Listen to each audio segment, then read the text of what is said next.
Continuing Chapter 6 of Part 7. During the first 3 hours, he seems to have had no conversation with his friends. As it neared noon, there was coming upon him a renewal of that heart agony which had made the bloody sweat of Gethsemane. He looked upon his friends. He made no explanation of his position as being so contrary to all they had hoped and desired. It seemed as if his was to be a lost case, and as if his very name was being consigned to an endless ignominy. He saw his mother standing near. She and John had approached, drawn by their intense love, which controlled every other sentiment, whether of fear or disappointment. And at the Homo Arch, this is the man, and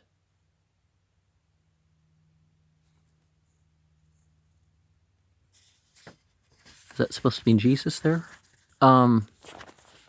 And Jerusalem from all of that.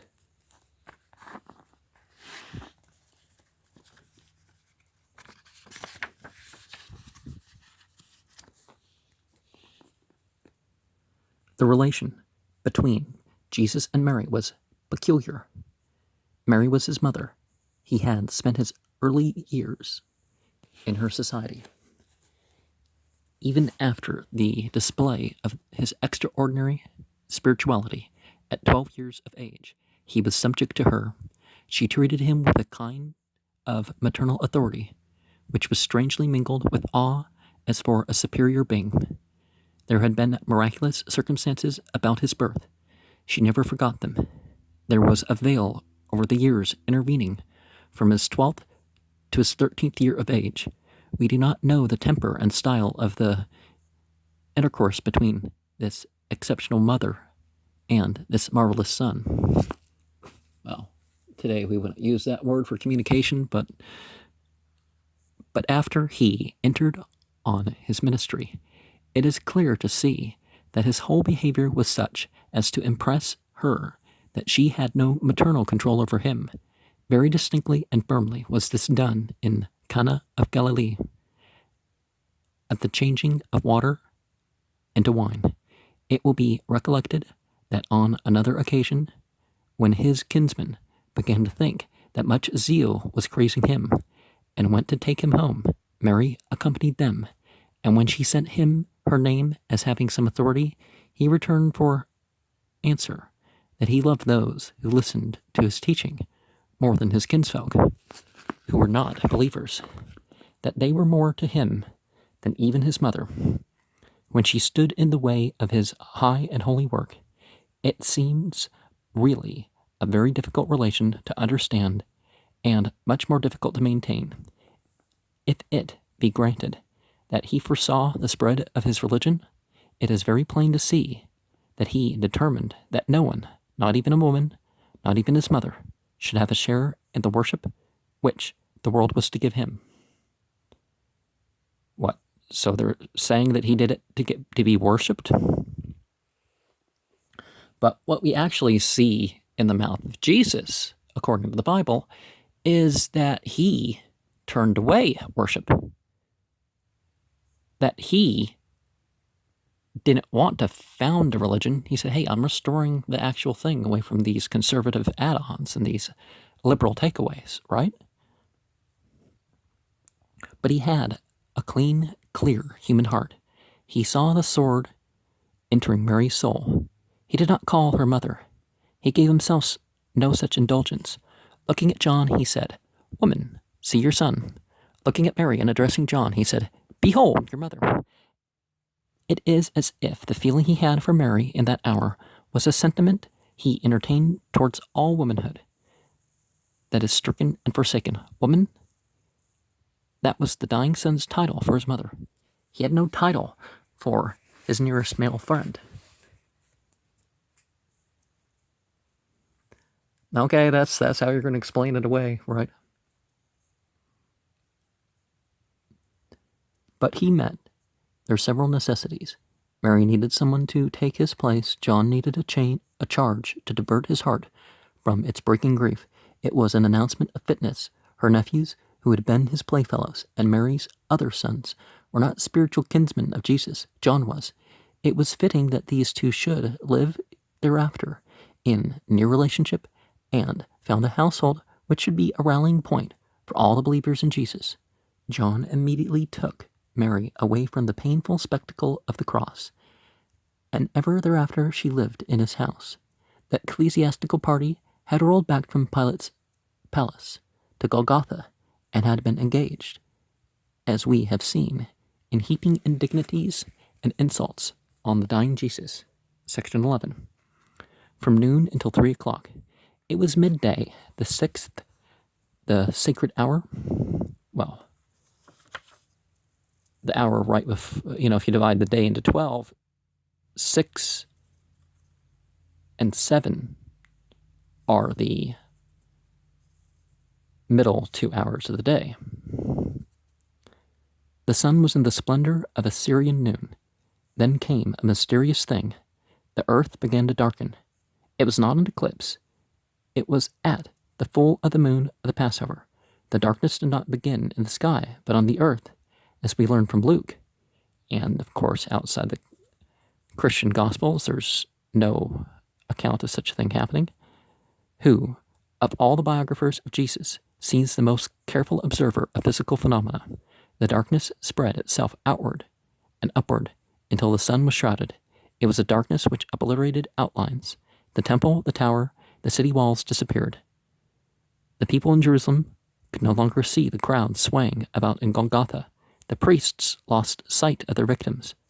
The crucified thieves could no more see each other. The Roman soldiers could not discern their dice. Well, if there was a forest fire that had clouded over the city, that would have probably been pointed out too, right? Mary of Magdala could not see Jesus. For 3 hours, men stood or sat or lay down. Jesus was in agony. It was a long 3 hours for the sufferers, for the persecutors, for Pilate, for the friends of Jesus. What was said or done, we know not. What was thought, we can only conjecture. The world had dropped down into the core of darkness. All was night. Heaven, earth, the heart of man, the minds of the wicked, and the souls of the just were in darkness. When Mary's son was being born, midnight became a splendor. When Mary's son was being slain, mid-noon became a horror. The 8th hour came. That darkness passed away as mysteriously as it had come. The pent-up agony of Jesus found vent. He shrieked. His cry was articulate. The biographers have preserved the very syllables. It was in his mother tongue, the Aramaic. Well, if you look at the Hebrew letters, as people would call them now, they were called Aramea back then, and reminds us of an absurd fact that men dying frequently speak the original dialect most accurately. The words with which Jesus thrilled the crowds were Elohi, Elohi, lama sabachthani. Alhi, Alhi, lama shabachthana.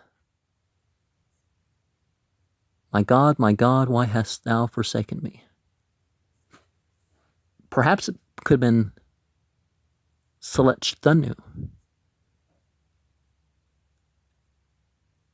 Elohi, Elohi, lama Selechthanu. My God, why have you forgiven me? That would have made more sense. But these words, why have you forsaken me, that's not fitting for even a follower of Jesus, a real follower of Jesus. On any theory, because you look at what they call the Lord's Prayer, and Selech is one of the words there, so it's the same thing. But that's 4 centuries before Jesus' prayer. Where the Christians put Jesus anyways. On any theory of the nature of Jesus and his character, these words, under the circumstances, are mysterious. It must be admitted that he was not more afraid of dying than other men, nor more afraid of being dead. His shrinking from death, so far as we have been able to detect, was merely the instinct of life. He could have saved himself up to Wednesday, nay, even up to Thursday night. There do not appear to have been any insuperable obstacles to his escape from the ecclesiastical party, his return to Galilee, or his departure into another country, until this storm should be overpast. Of all this he was plainly aware, and yet declined to avail himself of them. He had not rushed upon death. He did not flee from it. Because it's one thing you rush to the battle or whatever, but if you just act carelessly and then they kill you, it's like the Circumcellions, it's like, who were they fooling, right? They were martyrs, although a lot of people treated them as martyrs, but he had at other times passed through the infuriated mobs and walked away as if possessing a charmed life. Now he makes no effort to escape. He had exhibited superordinary power in dealing diseases, in healing diseases, in controlling the elements, in raising the dead. He no more attempts to exercise that power for his own deliverance than the vulgar thief who is crucified at his side attempts a miraculous deliverance of himself. Jesus had always professed to experience in his inner consciousness an unbroken oneness with the eternal God, of whom, as related to himself, he spoke as Father, giving the word an emphasis deeper than any other man ever gave to his claim of human relationship with man or God. Unless you read the Bible, and then you find out that that's not true. That other people use the same language. He used the same language for his buddies, and the ones that really followed the way. Now he speaks not as if he and the Father were one, but as he had often asserted, but as if they were two, and not only distinct, but now separated. Well, that was the language all along, In its form, it is an intensely passionate appeal. What did it signify? He was a good man dying in martyrdom for loftiest and most precious things. He was not God-forsaken. No man ever who is, who does not, no man ever is who does not forsake God. Well, no. Some people don't forsake God, but God never forsakes us. But is there any better explanation than that? In his great spiritual agony, there was a subjective and not objective abandonment. He felt as though God and all were lost. He was certainly enduring an agony with which the pains, the fevers, the thirsts, the misery of crucifixion had nothing to do. It was Gethsemane's hour and power of darkness. Whatever that was, once beaten down, now risen up, again and rushing upon the soul of the dying Jesus. And it smote him, and he shrieked this articulate utterance of his sense of agony. The light came back to the hills, the city, and Golgotha.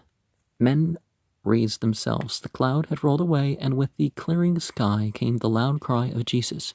Perhaps in that darkness and consciousnesses of his murderers began to be painfully uneasy.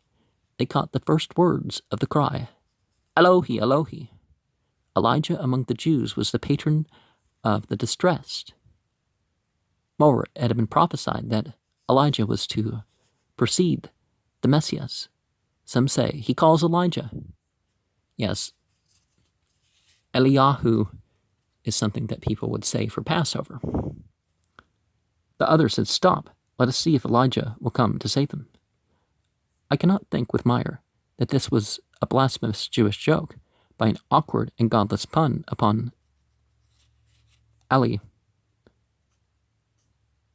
And yet almost all the strong names under commentators hold this opinion as firmly as Meyer, or under some modification. Could even they indulge in joking then? Well, if Elijah was to come in the, you don't pronounce the J, if Eliyahu was to come in in spirit form rather than incarnation, I mean, who of the common people would have known? But could they even indulge in joking then? Yeah, they could. If anybody could. The horror of the 3 hours of darkness is followed by a scream from the central cross, and that gentle, holy, low-voiced prophet who had not cried in their streets, nor been ever boisterous, who had been silent before the high priest, and silent before the procurator, and silent amid the jeers and hisses of a mob, and silent under that pale of supernatural darkness, now thrills the multitude by a cry so fearful and so piercing that if ever human call had answered from the invisible world, and was calling for any other soul, that soul, it would seem, must come. Perhaps the power as well as the hour of darkness had passed away. Perhaps Elijah was about to come. Perhaps the tawny, terrible prophet of Carmel would in a few moments descend into Golgotha, set free the prisoner from the cross, and with superhuman power tear down, and with the fierceness of one to whose prayer fire fell from heaven, scatter priest and procurator, church and state, Jew and Gentile, and inaugurate the splendors of the Messianic reign. Now, why do people keep, it almost seems like even more people, as time goes on, think that the dead have more power than they do in life.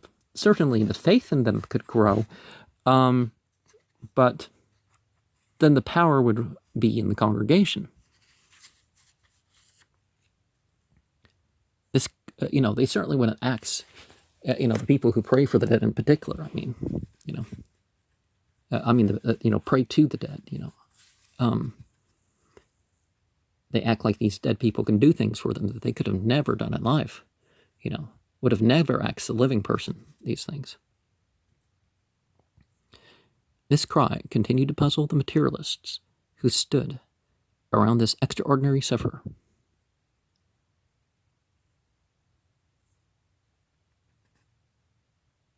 Until another saying from Jesus came. He simply said, "I thirst." Psychologically and physiologically, this may indicate that his agony was closing. The spirit which had been so strung up that it could think of nothing which merely concerned his body was now relaxing. He was passing from out the hour and from under the power of darkness, going out of a battle victorious but wounded. It may be noted as indicating him to be in the full possession of his faculties, in the fullness of his bodily strength, and by no means suffering death as an effect of crucifixion, seeing that this is only the beginning of that terrible thirst which burns in those who are lingering on the cross. This circumstance seems quite incidentally mentioned by John, 1928, and by some other of the biographers, and yet it is of great importance. In response, one of the Roman soldiers ran and took a branch of hyssop, a plant probably growing near, the stalk of which we know was about 2 feet long. So low did the crucified hang that when the soldier fastened a sponge to the stalk and filled it with the sour common wine or vinegar, which they mingled with their water, it was quite easy to lay it on the mouth of Jesus. He took it and said, "It is finished." Then calling out with a loud voice, "Father, into thy hands I commit my spirit," he bowed his head and died. The darkness which had come upon the whole land had reached its consummation in an earthquake, which rent the rocks in the neighborhood and so moved the temple that At the very hour when worshippers were thronging into the holy place, the priests were kindling the lamps before the veil, which divided the holy from the holiest place. That strong, well-woven, annually renewed veil split from top to bottom and laid open before the startled attendants that sacred spot where the wings of the cherubim overshadowed the mercy seat in the Ark of the Covenant, a spot no feet but those of the high priest might tread. Which was the Roman emperor who went through there? And a sight which no eyes but his might behold.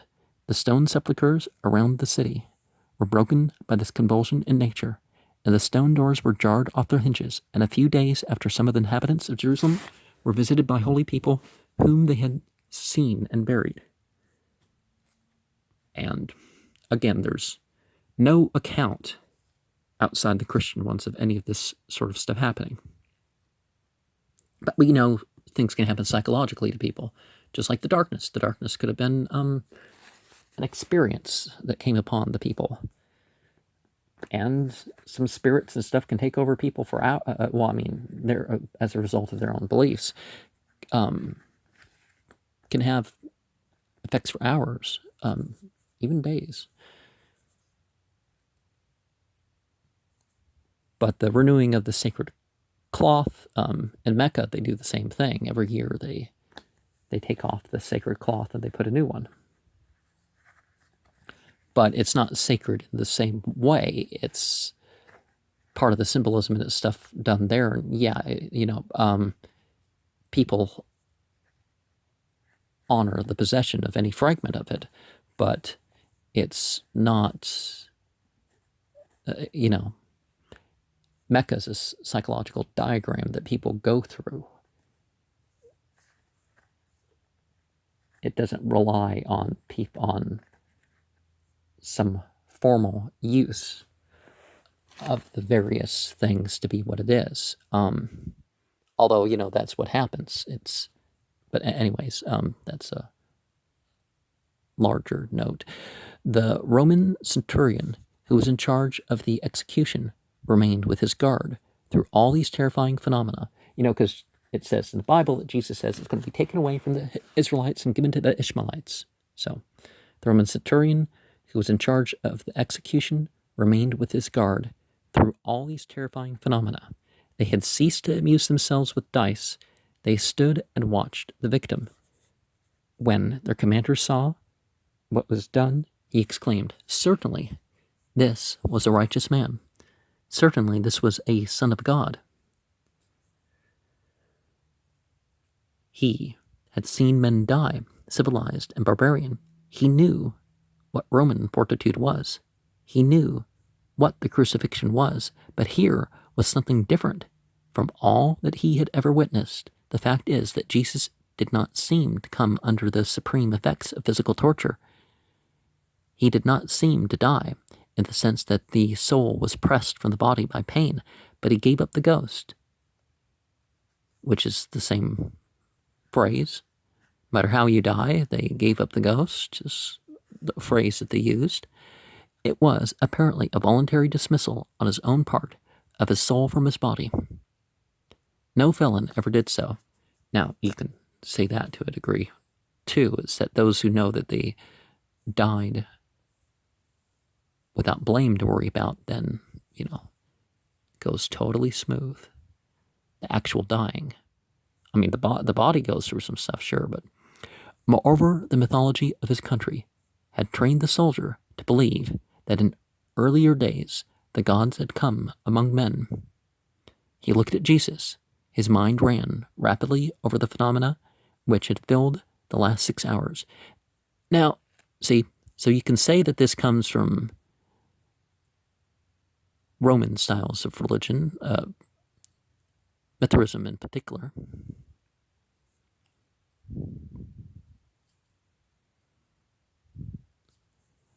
He looked at Jesus. His mind ran rapidly over the phenomena which had filled the last 6 hours, the conviction coming upon him that if ever any of the kith and kin of the gods had dwelt in flesh, this was one of them. Well, he could have just meant it in the Jewish way, too. Son of God, meaning the ending in Yah or Al, would have not meant offspring of God, but intelligence or productive one belonging to God and willingly belonging to God. That was the thing, right? Because everything serves divinity in some way or another. The Jews had condemned a good man. That was an outrage. They had caused the crucifixion of a god. That was a horror. It was the verdict of a pagan. It was the verdict of a polytheist. Don't call people pagan and heathen and Gentile and infidel just because they're of a different faith. None of those terms actually distinguish between monotheist or polytheist. On one of the crimes of the church, well, of the Jews, not the church, conscience began to do its work in some of the common Jewish people. They smote their breasts and went home from this frightful scene, not knowing what form the vengeance of Yahweh might take. Which doesn't mean Lord. God is a noun and verb. Yeah, it can mean that. Section 12. From 3 o'clock until evening. So, hour 10 through 12.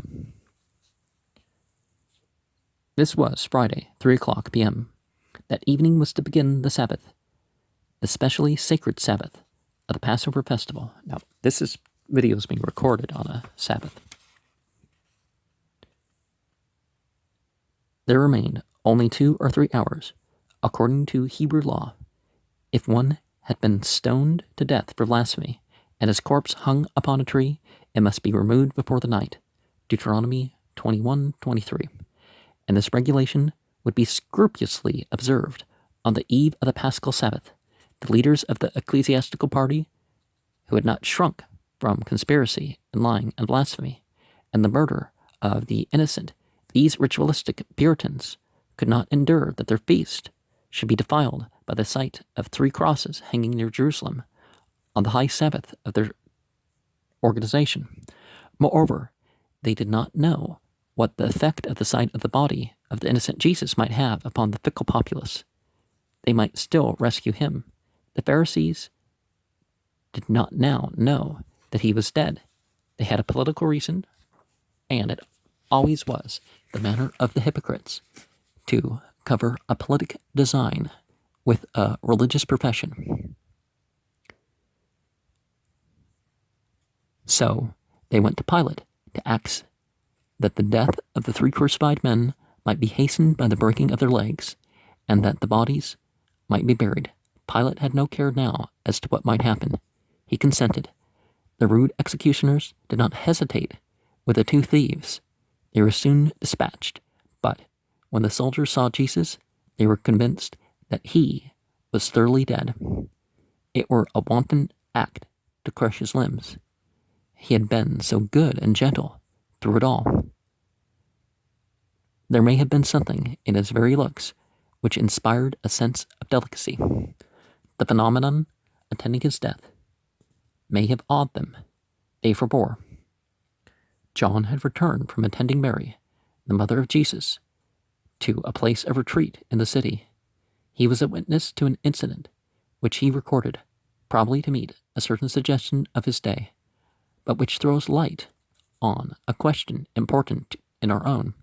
One of the soldiers, more daring and hardened than the others, in order to make assurance doubly sure, thrusts a spear into the side of Jesus, and forthwith there issued water and blood.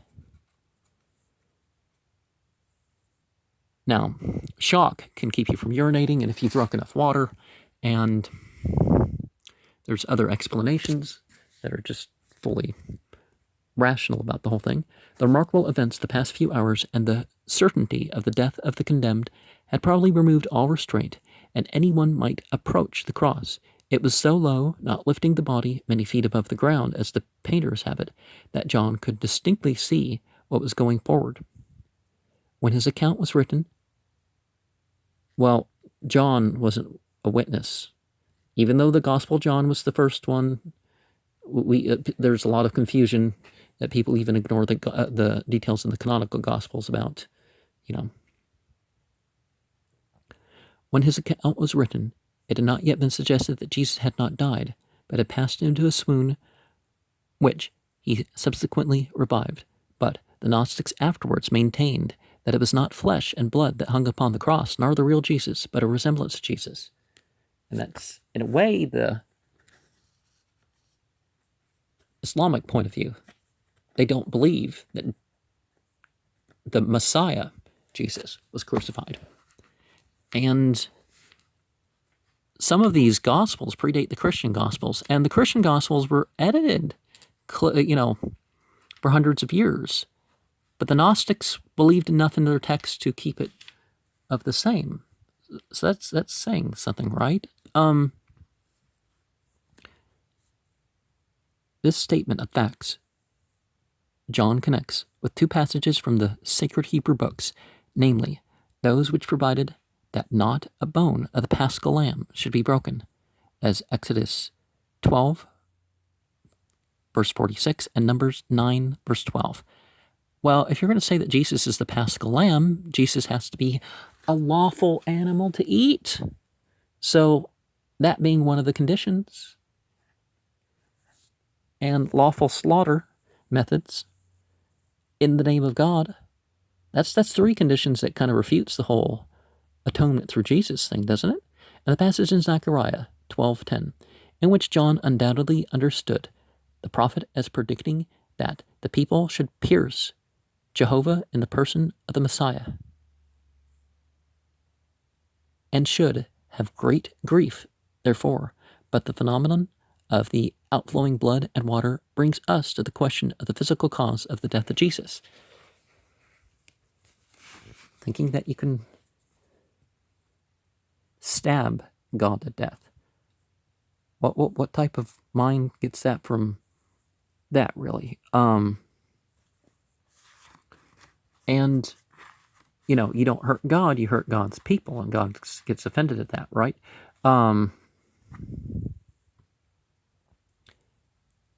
But remember, they're in a Roman society, and they get those Roman sort of things going through their head. They manifestly were not causes ordinarily found in crucifixion. Jesus died in 6 hours after he was lifted to the cross. No other person is known to have died so soon. Some pulpit orators are accustomed to dwell on the horrors of crucifixion, whatever they were. They were such as were common to all persons who were crucified, and may be as pathetically assigned to the thieves as to Jesus. Now, Jesus would have been very, the person who went through the tortures and stuff like that could have been very close to death in the first place. People certainly died really quick sometimes when they were crucified, if they were beaten soundly first. Whatever they were such as were common to all persons who were crucified, and may be as pathetically assigned to the thieves as to Jesus. Well, the Romans didn't crucify thieves, they crucified insurrectionists. So, crucifixion was not an extremely painful or rapid mode of execution. Sharp spikes were driven through portions of execution. Sharp spikes were driven through portions of the body where no injury was done to any vital part. There was not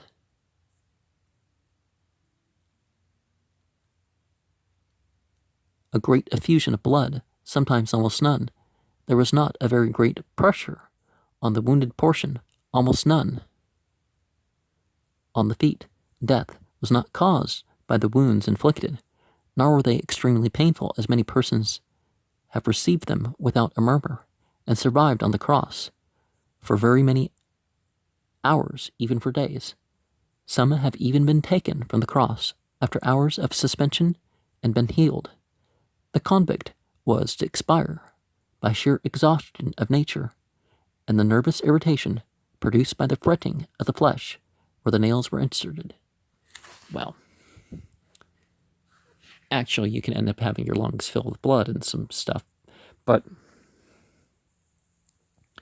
But he did support the body. They did set it up for a person to have their body supported, just not in a comfortable way, right? The thieves had as yet been shown. The thieves had as yet begun to show no signs of even fainting. Jesus was able to endure as they. He was a young man, a little past 30. He had been reared carefully. He was perfectly virtuous. No excesses had been told upon his constitution to make him prematurely old. He had lived temperately, yet not abstemiously, allowing himself a general diet while living within all the bounds of the laws of health. He had passed much of his life in the open air.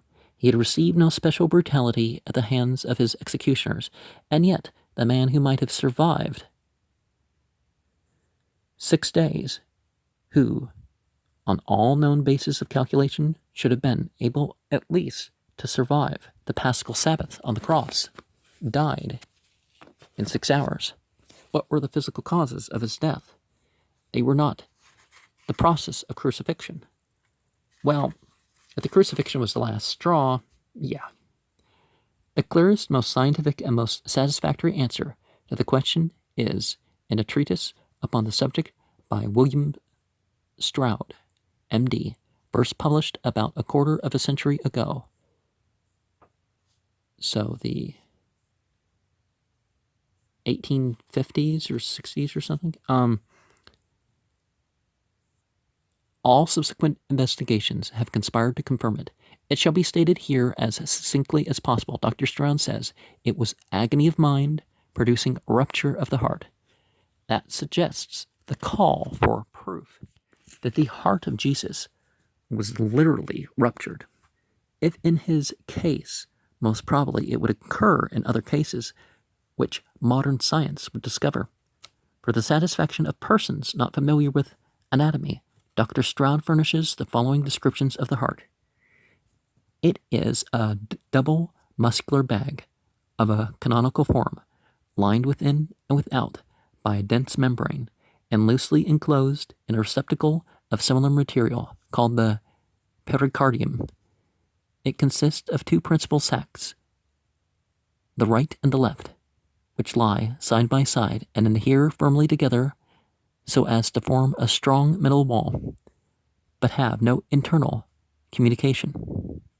Each of these is subdivided into 2 connected pouches, or chambers, termed auricle and ventricle, whereof the auricle is round and thin, and the ventricle long and fleshy. The 2 former constituting the base, and the 2 latter the body of the organ.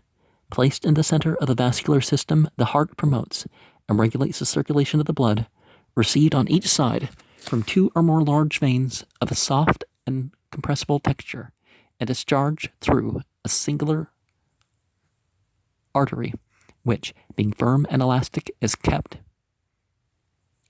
constantly pervious, returning from all parts of the body, except the lungs, blood of a nearly black color, and become unfit for the purposes of life, is poured by the 2 principal veins, called vena cava, into the right